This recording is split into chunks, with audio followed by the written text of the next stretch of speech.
नमस्कार दोस्तों, स्वागत है आपका हमारे YouTube चैनल जीके ट्रैकर पे। देखिए फ्रेंड्स, आज के इस वीडियो में हम बात करेंगे जो हमारी एक सीरीज़ है Uttarakhand GK one liner series. इस सीरीज़ में हम उत्तराखंड की जो विभिन्न वन लाइनर बुक्स आती हैं उनको कवर कर रहे हैं, सीरियल वाइज कवर कर रहे हैं और एक्स्ट्रा फैक्ट के साथ। सबसे पहले हम नोट्स पब्लिकेशन की वन लाइनर बुक को कवर कर रहे हैं। इस सीरीज़ के हम अभी तक 27 पार्ट में 1350 प्रश्नों को सीरियल वाइज कवर कर चुके हैं। तो अगर आपने इनको नहीं देखा है, आप इनको प्लेलिस्ट में जाके देख सकते हैं। आज के इस वीडियो में यह हमारा इस सीरीज का 28वां पार्ट होगा और इसमें भी हम उत्तराखंड जीके के 50 इंपॉर्टेंट वन लाइनर्स को यहां पे देखेंगे और इनसे जुड़े हुए जो आपके कंफ्यूजन होते हैं कुछ क्वेश्चन में उनको क्लियर करेंगे और जो आपका एक्स्ट्रा फैक्ट होते हैं उनको भी यहां पे कवर करते हुए चलेंगे। तो चलिए दोस्तों, वीडियो को शुरू करते हैं और वीडियो में आगे जो हमारी आगामी सीरीज है उनके बारे में बात करेंगे। काफी सारे कमेंट आते हैं हिंदी और जीके को लेकर, तो उसका आंसर भी आपको वीडियो में आगे मिलेगा और जो हमारी प्रीवियस सीरीज हैं उनके बारे में भी कुछ आगे बात करेंगे। सबसे पहले बिना टाइम वेस्ट किए चलिए वीडियो को शुरू करते हैं। आज का हमारा पहला प्रश्न है, रुद्रपुर में रेल सेवा किस वर्ष प्रारंभ की गई थी? तो रुद्रपुर में रेल सेवा की शुरुआत 1886 में की गई थी और यह आपको याद रखना है, पूछा जा सकता है। नेक्स्ट है हमारा, रुद्रपुर किस नदी के तट पर स्थित है? देखिए, जो रुद्रपुर है यह आपके कल्याणी नदी के तट पर बसा हुआ है। ठीक है, जो उधम सिंह नगर है इसके 3 प्रमुख शहर, जिसमें एक आपका रुद्रपुर आता है, एक आता है काशीपुर और एक आता है बाजपुर। इन तीनों की नदियां पूछी जाती हैं, कौन किस नदी के तट पर है। जो रुद्रपुर है ये कल्याणी नदी के तट पर है, काशीपुर जो है ये ढेला नदी के तट पर है और जो बाजपुर है हमने लास्ट वीडियो में देखा था घूमा नदी या धूमा नदी के तट पर स्थित है। तीनों आपको याद रखने हैं। नेक्स्ट है हमारा, उत्तराखंड ग्राम्य विकास संस्थान कहाँ स्थित है? उत्तराखंड ग्राम्य विकास संस्थान ये आपके रुद्रपुर में स्थित है। इसको रुद्रपुर करना, ठीक है। तो जो उत्तराखंड का ग्राम्य विकास संस्थान है ये कहां पर है? यह आपके उधम सिंह नगर के रुद्रपुर में स्थित है। और इसी से मिलता जुलता एक नाम आपको यूकेपीसीएस के एग्जाम में पूछा गया था कि ग्रामीण एवं कृषि विकास समिति कहां पर है? ये तो ग्राम्य विकास संस्थान है, लेकिन अगर आपको ग्रामीण एवं कृषि विकास समिति पूछेगा तो यह आपके हल्द्वानी में स्थित है। ठीक है, तो ये आपको याद रखना है दोनों बातें। नेक्स्ट है हमारा, काशीपुर का पुराना नाम क्या था? पुराना नाम यानी प्राचीन नाम काशीपुर का क्या था? बहुत बार ये क्वेश्चन पूछा गया है। काशीपुर का प्राचीन नाम था गौविशाण। ठीक है, जब हर्षवर्धन 636 के आसपास काशीपुर में आता है तो उस वक्त काशीपुर को क्या कहा जाता था? गौविशाण कहा जाता था। एक क्वेश्चन आपसे बनती है कि गौविशाण की पहचान वर्तमान काशीपुर के रूप में किसने करी थी? यानी कि जो इतिहास में बताया गया है कि एक नगर था उत्तराखंड में गौविशाण करके, ये काशीपुर है वर्तमान का, किसने कहा था? तो ये कहा था कनिंगम ने। ठीक है, तो ये भी आपको याद रखनी है कि गौविशाण की पहचान काशीपुर के रूप में किसने करी है? कनिंगम के द्वारा करी गई है। ठीक है, काशीपुर का पुराना नाम बहुत बार एग्जाम के अंदर पूछा गया है। ठीक है, बद्रीदत्त पांडे के अनुसार काशीपुर की स्थापना कब की गई थी? देखिए, काशीपुर की स्थापना को लेकर अलग अलग वर्ष बताए जाते हैं, जिसमें 2 प्रमुख वर्ष हैं। एक है आपका 1639 और एक है 1718। ठीक है, बद्रीदत्त पांडे मानते हैं कि काशीपुर की स्थापना 1639 में हुई और जो कनिंगम है वो मानते हैं कि काशीपुर की स्थापना 1718 में हुई थी। तो एक तो आपको दोनों का याद रखना है। अब मेन बात आती है कि आंसर क्या होगा। तो आयोग ने इसका आंसर 1639 माना था जब लास्ट बार इस क्वेश्चन को पूछा गया था। ठीक है, तो यह भी आपको याद रखना है, आयोग 39 मांगता है, लेकिन अगर आपको ऐसा नाम लेकर पूछ ले कनिंगम के अनुसार बताइए तो फिर आप 1718 ही बताएंगे। नेक्स्ट है हमारा, किस चंद राजा ने तराई का मुख्यालय रुद्रपुर से काशीपुर में स्थानांतरित किया था? तो तराई क्षेत्र का मुख्यालय रुद्रपुर में था पहले और इसे काशीपुर लाया था देवी चंद। ये आपको याद रखना है, पूछा जा सकता है। ठीक है, कौन लेकर आया? देवी चंद। किस वर्ष काशीपुर के राजा शिवलाल ने काशीपुर राज्य को अंग्रेजों को सौंप दिया था? तो देखिए, काशीपुर के किस राजा ने काशीपुर अंग्रेजों को दिया था? तो राजा का नाम था शिवलाल। ये आपको याद रखना है। और किस वर्ष में दिया था? तो 1801 में दिया था। अब कुछ यहाँ पर कहानी को समझते हुए चले। जो काशीपुर था, कहा जाता है कि चंद राजाओं का ही एक सामंत था, काशीनाथ अधिकारी, और उसी के द्वारा काशीपुर बसाया गया। ठीक है, और बाद में यहाँ पे यानी कि चंदों के सामंत शासन करते थे, लेकिन एक सामंत आया चंद राजाओं का जिसका नाम था नंदराम। ठीक है, नंदराम ने 1777 में, जब आप जानते हैं कुमाऊं में पूरी तरीके से अराजकता फैल चुकी थी दीपचंद के मरने के बाद, तो 1777 में इस नंदराम ने अपने आप को और काशीपुर को स्वतंत्र घोषित कर दिया था। ठीक है, तो किसने घोषित किया स्वतंत्र? नंदराम ने 1777 में। लेकिन उसके बाद जब राजा आया शिवलाल, इसने 1801 में काशीपुर किसे सौंप दिया? अंग्रेजों को सौंप दिया। तो ये आपको याद रखना है, दोनों बातें पूछी जाती हैं।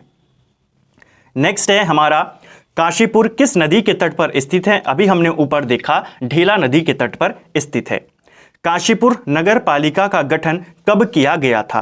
तो काशीपुर नगर पालिका, इसका गठन 1872 में किया गया था, और इस नगर पालिका को नगर निगम में कब परिवर्तित किया गया? तो इसे नगर निगम 2013 में बनाया गया था। ठीक है, तो ये आपको याद रखना है। नगर पालिका कब बनी? 1872। नगर निगम में कब बना? 2013 में। राज्य की सबसे पुरानी सूती वस्त्र मिल कहाँ स्थित है? तो जो उत्तराखंड की सबसे पुरानी सूती वस्त्र मिल है, ये आपके काशीपुर में स्थित है, और यह एक प्रीवियस ईयर क्वेश्चन है। काशीपुर स्थित इंडियन इंस्टीट्यूट ऑफ मैनेजमेंट, जिसे हम IIM कहते हैं, इसकी स्थापना कब हुई थी?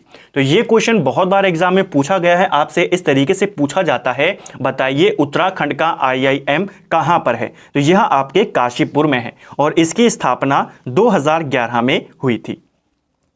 नेक्स्ट है हमारा, हस्तकला एवं हथकरघा के विकास के लिए क्राफ्ट डिजाइन केंद्र की स्थापना कहां की गई थी? तो ये क्वेश्चन भी एक प्रीवियस ईयर क्वेश्चन है, बहुत बार एग्जाम में पूछा गया है। जो क्राफ्ट डिजाइन केंद्र है, कहीं पर इसे राजकीय डिजाइन केंद्र भी कहा गया है। तो दोनों एक ही बात है, ये दोनों आपके काशीपुर में है। ठीक है, तो हथकरघा और हस्तकला के विकास के लिए जो राजकीय डिजाइन केंद्र है, जिसे हम क्राफ्ट डिजाइन केंद्र भी कहते हैं, यह आपके काशीपुर में है, और इसकी स्थापना 1972 में हुई थी। तो दोनों आपको याद रखने हैं। साथ साथ में मैं फिर से कहूंगा, आप नोट्स बनाते हुए जरूर चलें जो एक्स्ट्रा फैक्ट हैं उनके। ठीक है, क्योंकि PDF आपको बहुत जल्दी टेलीग्राम पर अपलोड हो जाएगी, लेकिन उसमें ये जो एक्स्ट्रा फैक्ट होते हैं वो आपको नहीं मिल पाते हैं, क्योंकि उनको यहां पर लिखने में, एडजस्ट करने में थोड़ी सी प्रॉब्लम आ जाती है। तो आप इनको जो एक्स्ट्रा फैक्ट हैं, जो आपको याद नहीं है, जो इंपॉर्टेंट है, उनको लिखते हुए जरूर चलें एक अलग कॉपी में, जैसा मैंने सीरीज की शुरुआत में आपसे कहा था। नेक्स्ट है हमारा, खोखरे का टीला कहाँ स्थित है? काशीपुर में यह खोखरे का टीला स्थित है। कुछ प्रमुख टीले हैं जो काशीपुर में हैं, जो आपसे पूछे जा सकते हैं, जैसे खोखरे का टीला कहाँ पर है? काशीपुर में है। बंसीवाला टीला कहाँ पर है? शक्ति मंदिर टीला कहाँ पर है? भीमगोड़ा टीला कहाँ पर है? और इसके अलावा जागेश्वर टीला कहाँ पर है? तो ये सारे टीले आपके काशीपुर में स्थित हैं। पंतनगर में देश के पहला कृषि विश्वविद्यालय की स्थापना कब की गई थी? तो देखिए, भारत का जो पहला कृषि विश्वविद्यालय था, यह आपके पंतनगर में खोला गया था। 17 नवंबर 1960 में इसे खोला गया था। तो इंपॉर्टेंट है, डेट सहित आपको याद रखना है। 17 नवंबर 1960 किसके द्वारा खोला गया? तो उस समय के जो भारत के प्रधानमंत्री थे जवाहरलाल नेहरू, उनके द्वारा पंतनगर में देश का पहला कृषि विश्वविद्यालय खोला गया। इस कृषि विश्वविद्यालय का नाम वर्तमान में गोविंद वल्लभ पंत के नाम पर है। तो क्वेश्चन बनता है, कृषि विश्वविद्यालय के नाम के साथ जीबी पंत का नाम कब जोड़ा गया? तो इनका नाम 1972 में जोड़ा गया। तो दोनों साल आपको याद रखना है। 1960 में स्थापना होती है, और कॉलेज का नाम जीबी पंत के नाम पर 1972 में किया जाता है। नेक्स्ट है हमारा, पंतनगर कृषि विश्वविद्यालय के पहले कुलपति कौन थे? तो इस विश्वविद्यालय के पहले कुलपति थे एंथोनी पार्कर स्टीवेंसन। इनका नाम याद रखना है, पूछा जा सकता है। नेक्स्ट है हमारा, बाला सुंदरी देवी को किस अन्य नामों से भी जाना जाता है? तो बाला सुंदरी देवी, इनका प्रसिद्ध मंदिर है काशीपुर में। मेला भी लगता है यहाँ पर, काफ़ी प्रसिद्ध मेला चैती मेला। ठीक है, और चैती मेला किस जनजाति का प्रमुख मेला है? तो यह आपके बोक्सा जनजाति का प्रमुख मेला है। तो बाला सुंदरी देवी को ज्वाला देवी या उज्जैनी देवी के नाम से भी जाना जाता है। और इसी से आपका प्रश्न बनता है, आपको पूछा जाता है बताइए उज्जैनी देवी मंदिर कहाँ पर है? तो उज्जैनी देवी मंदिर बोले, ज्वाला देवी मंदिर पूछे या फिर बाला सुंदरी देवी मंदिर पूछे, ये सब आपके कहाँ पर हैं? काशीपुर में है। ठीक है, और यहीं पर आपका चैती मेला लगता है। जैसा कि मैंने आपको कहा, जो बाला सुंदरी देवी ये है, यहाँ पे ये चंद वंश की कुल देवी मानी जाती हैं। तो ये भी याद रखना है, चैती मेला यहाँ पर लगता है और किस जनजाति का है? बोक्सा जनजाति का। अटरिया देवी मंदिर कहाँ स्थित है? तो देखिए, अटरिया मेला पूछे या अटरिया देवी मंदिर पूछे, ये दोनों आपके रुद्रपुर में स्थित हैं। नेक्स्ट है, रामडोला का मेला कहाँ लगता है? तो काफ़ी इंपॉर्टेंट है, रामडोला का मेला ये आपके खटीमा में लगता है। ठीक है, किसी वीडियो में मैंने इसको रुद्रपुर बता दिया था, तो आप इसको करेक्शन कर देना। रामडोला का मेला कहीं कहीं पर रुद्रपुर दिया गया है, लेकिन आपको पहला रेफरेंस खटीमा को देना है। ठीक है, इसका सही आंसर है खटीमा, आपको ध्यान रखना है। नेक्स्ट है, राज्य की सर्वाधिक चीनी मिल किस जिले में स्थित है? तो उत्तराखंड में सबसे ज़्यादा जो चीनी मिलें हैं वो आपके उधम सिंह नगर में है। गन्ना उत्पादन में पहला जिला कौन सा है? तो उसमें भी पहले नंबर पर उधम सिंह नगर ही आता है। नेक्स्ट है हमारा, खटीमा परियोजना का निर्माण कब हुआ था? देखिए, खटीमा परियोजना ये आपके शारदा नदी के ऊपर बनी हुई है और इसका निर्माण आपके 1955 में हुआ था। लोहिया हेड परियोजना किस नदी पर बनी है? तो देखिए, लोहिया हेड परियोजना ये आपके शारदा नदी के ऊपर बनी हुई है, उधम सिंह नगर में ही स्थित है। इसी से मिलता जुलता एक नाम है लोहारी नाग। ठीक है, तो लोहारी नाग परियोजना ये आपके उत्तरकाशी में है, भागीरथी पर, और लोहिया हेड परियोजना ये आपकी शारदा नदी पर है, उधम सिंह नगर में। नेक्स्ट है हमारा, बेगुल बांध कहाँ स्थित है?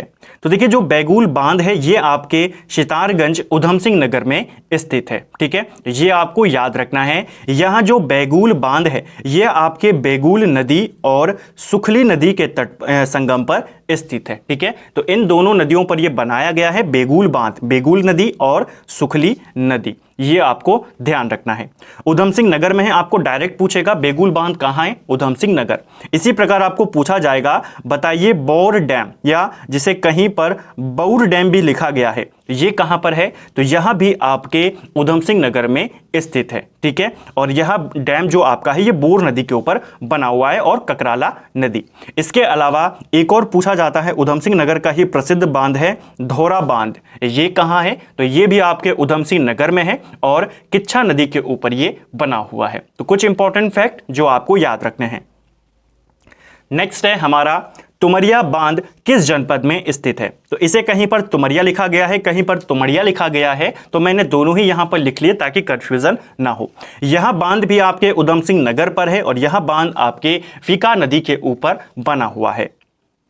नेक्स्ट है हमारा, नानक सागर बांध परियोजना किस नदी पर है? तो नानक सागर बांध परियोजना ये आपके नंदौर नदी पर है, उधम सिंह नगर में। ठीक है, यह जो नानक सागर बांध है आपका नैनीताल और उधम सिंह नगर की सीमा पर स्थित है।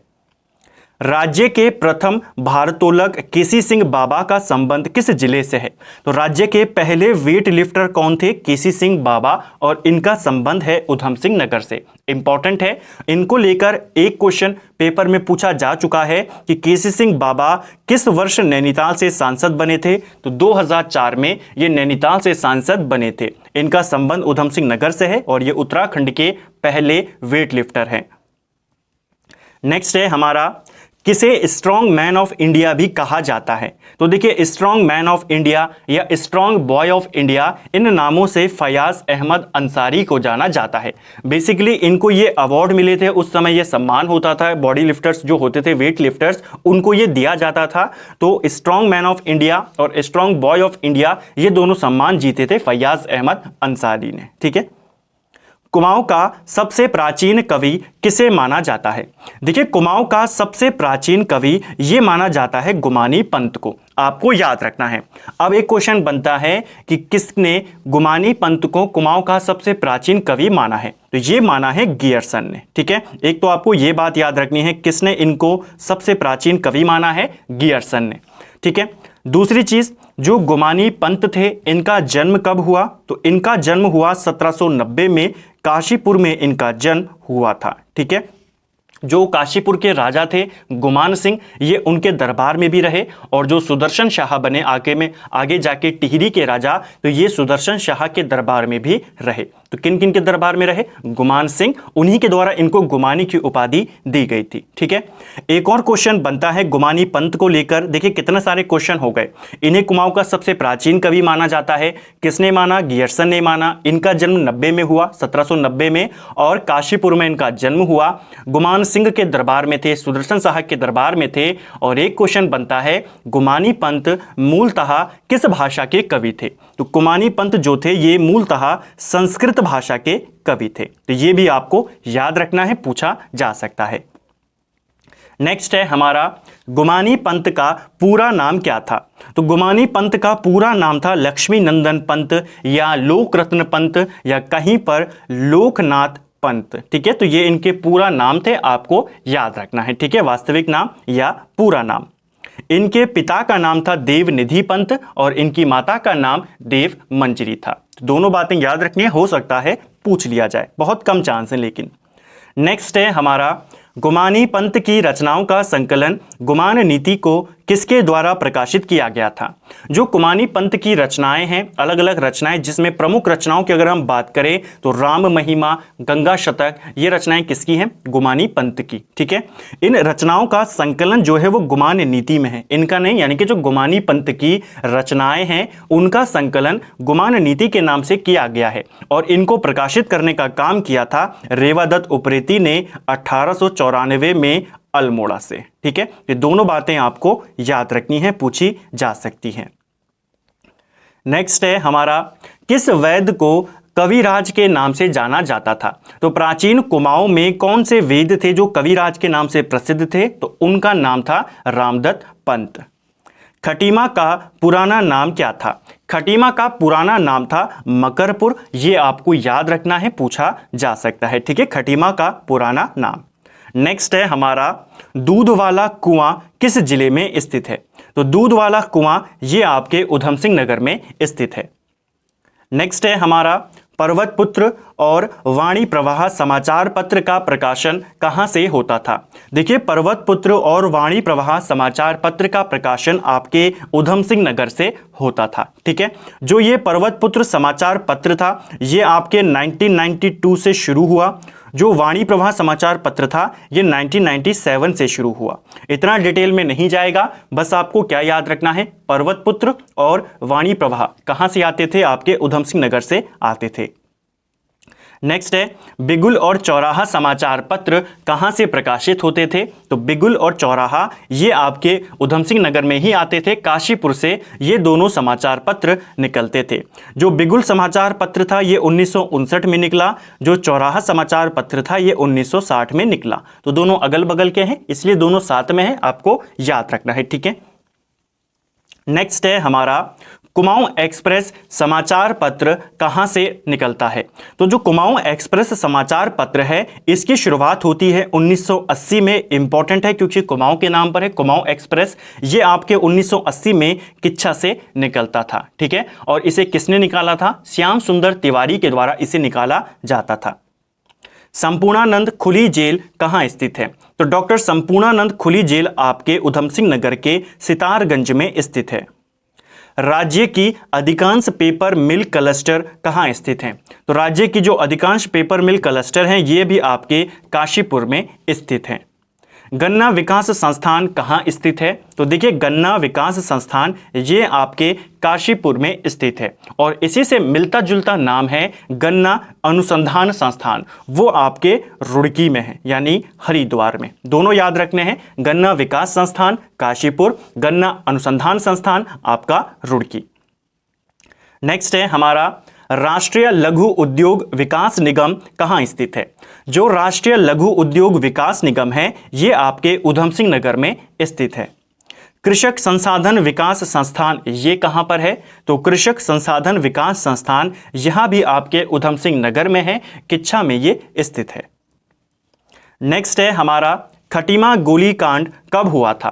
देखिए, खटीमा गोलीकांड ये हुआ था 1 सितंबर 1994। अभी कुछ दिन पहले हमने उत्तराखंड का जो पृथक राज्य आंदोलन था इसके ऊपर एमसीक्यूज को देखा था। वहां पर मैंने आपको सारी चीजें डिटेल में बताई थी।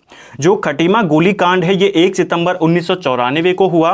काला दिवस के रूप में जाना जाता है। कौन कौन इसमें शहीद हुए थे? तो इसमें आपके प्रताप सिंह, भुवन सिंह, परमजीत सिंह, भगवान सिंह सिरोला, धर्मानंद भट्ट, गोपीचंद, रामपाल आदि कई सारे व्यक्ति इसमें शहीद हुए थे। ठीक है, तो आपको ध्यान रखना है। खटीमा गोलीकांड कब हुआ? 1 सितंबर 1994। और जो दूसरा था मुजफ्फरनगर कांड, जिसे रामपुर तिराहा कांड कहते हैं, वो 2 अक्टूबर 1994 को हुआ था। नेक्स्ट है हमारा महाभारत के वन पर्व में केदारनाथ को क्या कहा गया है? तो महाभारत के वन पर्व में केदारनाथ धाम को भृंगतुंग कहा गया है। ठीक है, ये भी पूछा जाता है कि प्राचीन जो हमारे ग्रंथ हैं, साहित्य हैं, इसमें केदारनाथ को क्या कहा गया है? भृंगतुंग कहा गया है। ठीक है, नेक्स्ट है हमारा केदारनाथ मंदिर का जीर्णोद्धार किसने कराया था? देखिए, केदारनाथ धाम का जीर्णोद्धार आदि गुरु शंकराचार्य के द्वारा करवाया गया था और 820 ईस्वी में उन्होंने यहीं पर अपने प्राण त्याग दिए थे। तो क्वेश्चन बनता है, आदि गुरु शंकराचार्य जी की समाधि कहां पर है? तो उनकी समाधि भी केदारनाथ धाम में ही स्थित है। ठीक है, तो इन्होंने इसका जीर्णोद्धार करवाया था। हालांकि बाद में 18वीं शताब्दी में जो महारानी अहिल्याबाई होलकर थी, उनके द्वारा भी केदारनाथ मंदिर का पुनर्निर्माण करवाया गया था। ठीक है, तो दोनों बातें आपको याद रखनी है। केदारनाथ धाम में भगवान शिव के किस भाग की पूजा होती है? तो इनके पिछले भाग की पूजा यानी पीठ की पूजा यहां पर की जाती है। ठीक है, केदारनाथ धाम में जो पंच केदार उत्तराखंड में स्थित हैं, उनमें प्रथम केदार हैं केदारनाथ धाम। नेक्स्ट है हमारा शैव धर्म के प्रचारक नयनार संत थे, इनकी संख्या कितनी बताई गई है? देखिए, जो नयनार संत थे इनको शैव धर्म का प्रचारक माना जाता है। बेसिकली अगर हम पूरा डिटेल में बात करें, दक्षिण भारत के अंदर जो शिव भक्त है, शिव भक्त संत हैं, उनको नयनार कहा जाता था। ठीक है, और जो विष्णु भक्त संत थे उनको अलवार कहा जाता था। एक तो ये दोनों बातें याद रखनी है। ठीक है, जो शिव भक्त संत हैं उनको नयनार, जो विष्णु भक्त हैं उनको अलवार। नयनार संतों की संख्या 63 बताई गई है और अलवार संतों की संख्या 12 बताई गई है। दोनों आपको याद रखने हैं, पूछे जा सकते हैं। ठीक है, इन्हीं के द्वारा भक्ति आंदोलन की शुरुआत की जाती है, ऐसा माना जाता है। ठीक है, तो भक्ति आंदोलन का प्रारंभ किनके द्वारा किया गया था? नयनार और अलवार संतों के द्वारा। ठीक है, संख्या कितनी है? नयनारों की संख्या है 63 और अलवार संतों की संख्या थी 12। इन्हीं के द्वारा जो ये भक्ति आंदोलन था जो मध्यकालीन भारत में चला, वो शुरू किया गया था। नेक्स्ट है हमारा केदारनाथ भगवान के रक्षक देवता कौन है? तो केदारनाथ भगवान के रक्षक माने जाते हैं वहां पर भैरव देवता। केदारनाथ धाम किस नदी के तट पर स्थित है? तो केदारनाथ धाम आपके मंदाकिनी नदी के तट पर बसा हुआ है। केदारनाथ का मंदिर किन शिखरों के मध्य में स्थित है? तो जो केदारनाथ धाम है यहाँ आपके खर्चाखंड, भरतखंड और केदारनाथ शिखरों के बीच में स्थित है। ठीक है, नदी पूछेगा तो मंदाकिनी किन पर्वत शिखरों के बीच में है? तो खर्चाखंड, केदारखंड और यहाँ पर केदारखंड करना और भरतखंड। ठीक है, तो इन पर्वतों के बीच में स्थित है आपका केदारनाथ धाम। यहीं पर आपका इसी जो केदारनाथ मंदिर है, इसी के पिछले भाग में आपका स्थित है पुरंदर पर्वत। तो ये भी आपको ध्यान रखना है। बद्रीनाथ एवं केदारनाथ मंदिर अधिनियम किस वर्ष पारित किया गया था?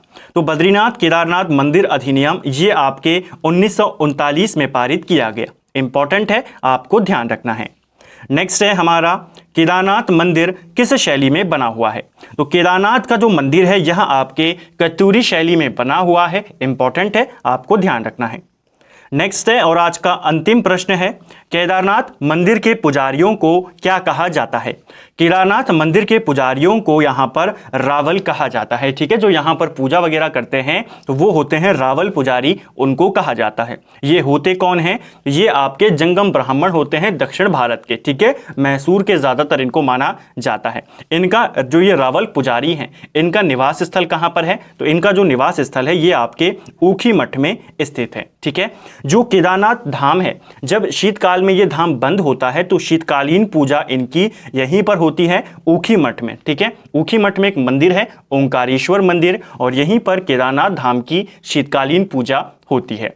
तो फ्रेंड्स, ये था हमारा Uttarakhand GK one liner series का भाग 28 हमने यहाँ पे कवर किया, और 1400 प्रश्नों को हम यहाँ पर अतिरिक्त तथ्यों के साथ कवर कर चुके हैं। उम्मीद करता हूँ आपको वीडियो पसंद आया होगा। वीडियो अगर आपको पसंद आया है तो वीडियो को लाइक ज़रूर करें। अब बात करते हैं हमारी कुछ आने वाली सीरीज़ के बारे में। देखिए, सबसे पहले हमारी एक दो सीरीज हैं जो अभी रनिंग में हैं, तो उनको मैं पूरी कोशिश कर रहा हूं कि जल्दी से उनको खत्म किया जाए। तो जो अभी हमारी चल रही हैं, जो आजकल जिनकी वीडियो नहीं आ पा रही हैं, उनको बहुत जल्दी खत्म कर दिया जाएगा। ठीक है, अब बात करते हैं जो हमारी आने वाली कुछ इंपॉर्टेंट सीरीज हैं।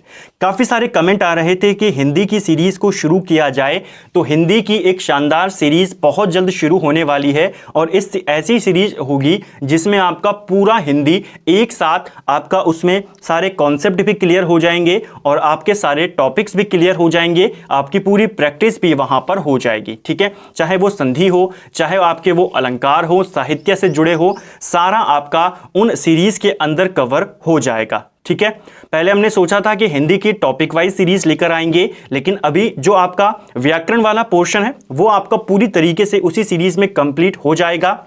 जो साहित्य वाला पोर्शन है उसकी आपकी टॉपिक वाइज सीरीज आएंगी, लेकिन वो उस सीरीज के दौरान या उसके बाद आएंगी। ठीक है, लेकिन जो हिंदी की सीरीज हम शुरू करने जा रहे हैं उसमें आपको बहुत ज़्यादा फायदा उसमें होगा, और पूरी हिंदी का आपका चाहे वो कॉन्सेप्ट हो, व्याकरण के सारे क्लियर होंगे, टॉपिक हो सारे वो क्लियर होंगे, और सारे के सारे आपके जो इंपॉर्टेंट क्वेश्चंस है वो सब आपके वहां पर मिल जाएंगे। तो हिंदी के लिए आपकी बहुत जल्द ये सीरीज आने वाली है। रही बात जीके की, काफ़ी सारे कमेंट्स आते हैं जीके को लेकर के। देखिए, जीके के लिए जो हमारी सीरीज चल रही थी एनसीईआरटी की सीरीज ज्योग्राफी का हम कवर कर रहे थे, अब ऐसा हमने सोचा है कि उसका भी एक मास्टर वीडियो आएगा। एनसीईआरटी के अब आपके मास्टर वीडियोज़ आएंगे, छोटे वीडियोज़ नहीं आएंगे। बहुत जल्दी उनके मास्टर वीडियोस आपके आने शुरू हो जाएंगे। ठीक है, जीके के लिए भी हम बहुत जल्दी एक नई सीरीज को शुरू करेंगे, जो रनिंग में थी उनके मास्टर वीडियोस के द्वारा हम उनको कवर करेंगे, जिसमें आपका पूरा जो एक टॉपिक है पूरा मास्टर वीडियो में कवर हो जाएगा। ठीक है, तो जीके की भी हम ऐसे ही तर्ज पर, जैसा हम हिंदी की एक सीरीज शुरू करने जा रहे हैं, वैसे ही आपकी जीके की भी शुरू होगी। इस तरीके से आपका उत्तराखंड चल रहा है, जीके और हिंदी, ये तीनों आपके जल्दी ही शुरू हो जाएंगे, और फिर हफ्ते में आपका 2 दिन उत्तराखंड, 2 दिन जीके और 2 दिन हिंदी, इस तरीके का चलेगा, और एक दिन हम रिवीजन के लिए वहां पर रखेंगे। तो बहुत जल्दी ये तीनों सीरीज आपकी एक साथ चलेंगी। अभी सिर्फ उत्तराखंड चल रहा है, बहुत जल्दी ये दोनों भी आपके शुरू होने वाले हैं, शायद अगले हफ्ते या फिर उसके अगले हफ्ते से ये दोनों आपके शुरू हो जाएंगे, और पूरा आपका जो सिलेबस है एग्जाम से पहले यहां पर कंप्लीट हो जाएगा। रही बात जो हमारी प्रीवियस सीरीज हैं, उनको लेकर भी काफ़ी सारे कमेंट आते हैं कि कौन सी सीरीज से हम वीडियो को देखना शुरू करें, कौन सी सीरीज से हम नोट्स बनाना शुरू करें, किसको हम पहले देखें, इस तरीके के।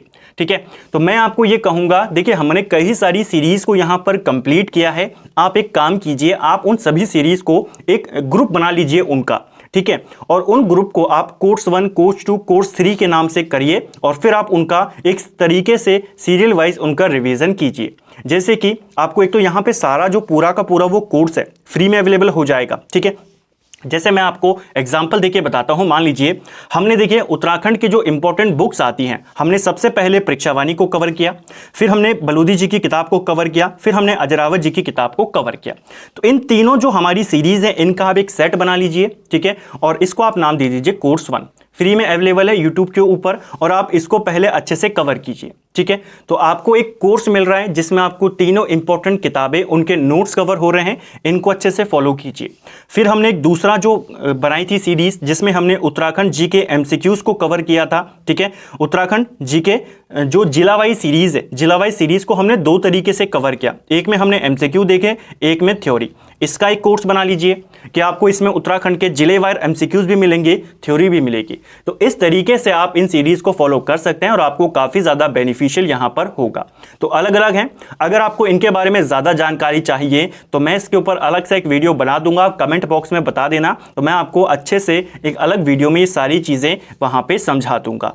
उम्मीद करता हूँ आपको आज का वीडियो पसंद आया होगा। अगर आपको ये वीडियो पसंद आया है तो वीडियो को लाइक करें, चैनल पर अगर आप नए हैं तो चैनल को सब्सक्राइब करें। और एक और चीज़ जाते जाते, एक और लास्ट में, देखिए आपको ये सारे कोर्स यहाँ पर ऐसे में मिल रहे हैं, लेकिन अगर आपको यही कोर्स ये कहकर दे दिया जाए कि हम एक कोर्स आपके लिए लेकर आए हैं जिसमें हम परीक्षा वाणी को कवर करेंगे, अजय रावत जी की बुक को कवर करेंगे और बलूदी जी की बुक को कवर करेंगे, उत्तराखंड के बीएस नेगी की बुक को कवर करेंगे, तो आप सभी लोग उस कोर्स को परचेज करने के लिए तुरंत रेडी हो जाएंगे। लेकिन यहां पर ये सारी चीजें फ्री में अवेलेबल हैं, लेकिन आपको उनको देखना पड़ेगा, आपको उनके नोट्स बनाने होंगे। ठीक है, तो ये चीजें आपको अपने दिमाग में सोचनी होंगी, उसके बाद आप इनको फॉलो कीजिए, आपकी तैयारियां बहुत अच्छे तरीके से यहां पर हो जाएंगी। चलिए दोस्तों, आज की वीडियो में इतना ही। उम्मीद करता हूं वीडियो आपको पसंद आया होगा। Thank you friends.